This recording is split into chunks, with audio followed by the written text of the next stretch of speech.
आमच्या केंद्राचे केंद्रप्रमुख आदरणीय रवींद्र चेकी सर यांच्या मार्गदर्शनाखाली आम्ही हा इंग्रजी वाचनाचा उपक्रम हाती घेतलेला आहे। या उपक्रमाच्या माध्यमातून विद्यार्थी अतिशय सुलभपणे आणि स्वयंप्रेरित होऊन इंग्रजी वाचन करू शकतात अशा प्रकारचा हा उपक्रम आहे। आणि या उपक्रमाचे आम्ही छोटे छोटे टप्पे पाडलेले आहेत। जवळपास 60 भागामध्ये हा उपक्रम विभागलेला आहे आणि निश्चितच या उपक्रमाच्या माध्यमातून प्रत्येक विद्यार्थ्याला इंग्रजी अस्खलितपणे वाचता येईल यासाठीचा आमचा हा प्रयत्न आहे। तर या ठिकाणी पहिला दिवस आहे।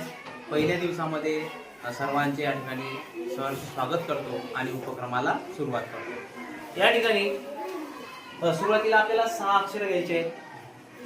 S, A, T, T, I आणि एन। विद्यार्थ्यांना शिकवायचे कसे? यस याचा उच्चार स म्हणायचं, ए ला ऍ म्हणायचं, टी ला ट म्हणायचं, पी ला प म्हणायचं, आय ला ई म्हणायचं आणि एन ला न म्हणायचं।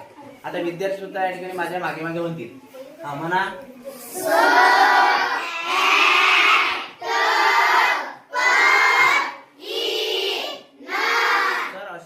जर आपण विद्यार्थ्यांना जर सराव दिला 5 ते 10 मिनिटं तर विद्यार्थ्यांचे हे अक्षर या ठिकाणी पाठ होऊन जातात आणि याच अक्षराच्या आधारावर विद्यार्थी शब्द सुद्धा कसे वाचू शकतात याचा आपण या ठिकाणी प्रात्यक्षिक पाहूया।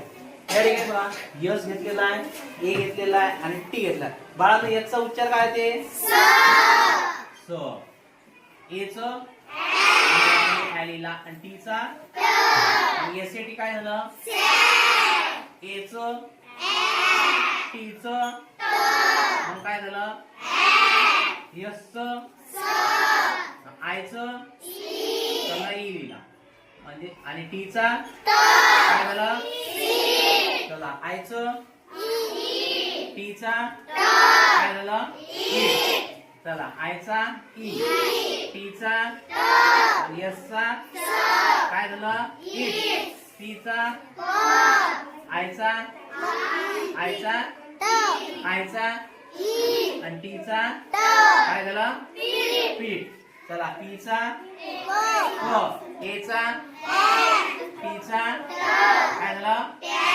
पॅट टीचा एचा पीचा काय झालं पीचा एचा यांचा काय झालं पॅन चला टीचा टीचा टीचा टीचा आयचा यांचा काय झाला एचा ऍ यांचा न अँड काय झालं चला पीचा एचा ऍ यांचा न पॅन्ट यांचा न आयचा ई टीचा काय झालं टीचा आणि आयचा ई आणि बीचा काय झालं।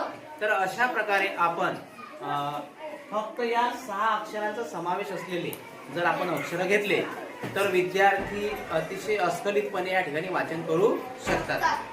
निश्चितपणे तुम्हाला हा उपक्रम आवडलेला असेल आणि अशाच प्रकारे छोटे छोटे भाग करून आपण 60 दिवस या ठिकाणी विद्यार्थ्यांना शिकवणार आहोत आणि निश्चितपणे विद्यार्थ्यांचं इंग्रजी हे सुधारण्यास मदत होणार आहे। धन्यवाद।